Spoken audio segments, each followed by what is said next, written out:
Okay, so in this project, there have been a lot of steps and things that have been very DIY. And today is probably the biggest part of this whole project, where I do something I have no idea what I'm doing. We're putting a stucco, I think it's called, stucco, up on this. I have a bunch of different tools. I have this, I don't know what this is, and just these regular ones. We're just gonna wing it and try it and see if it sticks. Literally.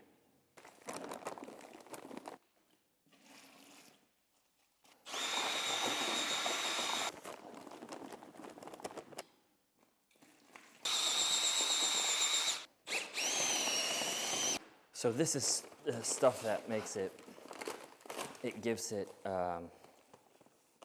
more of a rougher texture. And this, honestly, I have no idea how much to put in. But like I said before, this is just, we're going off of texture here. So I think we need it a bit rougher, actually.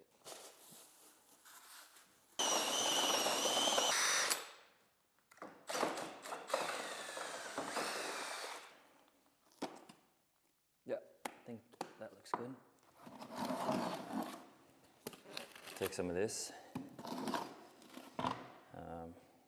Maybe that's enough. And then we're just gonna put this here. Kind of smear it out.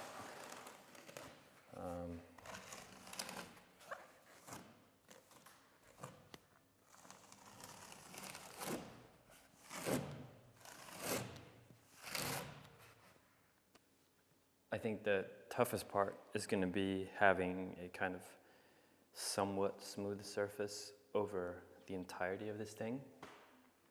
We don't want it to be super smooth because I want it to look like it's not just plasterboards underneath. We want it to feel and look that it's been here, you know, since the building was built.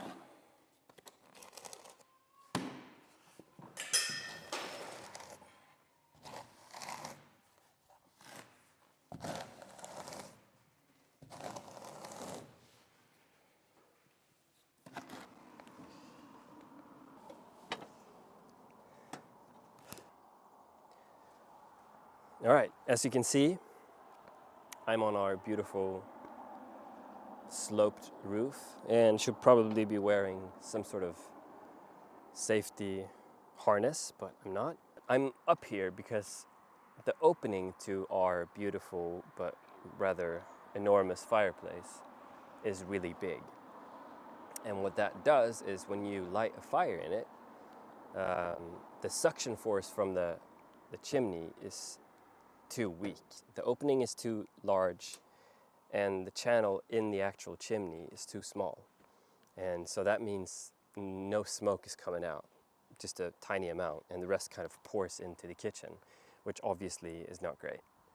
And what can solve that problem is a chimney fan. And what a chimney fan does is that it creates a negative pressure inside of the chimney, drawing all of the smoke out. And hopefully no smoke goes into the kitchen. And so I found this chimney fan from this company called Exodraft. This is the RSV. And they kindly sent me this to try and see if it can solve our problems. So huge thank you to them. And I really, really hope this can solve it.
So, about a year ago, we started this process of turning this incredibly beautiful building into a livable home.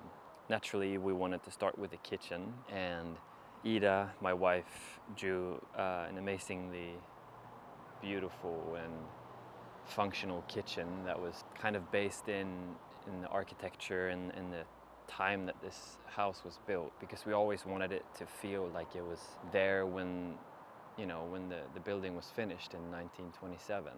It's one of the most difficult things I think I've ever built, not being a carpenter, and but it's also one of the most fun things I've built. So yeah, we're very proud of it, and I'm very excited to show you guys. So without further ado, let's do it.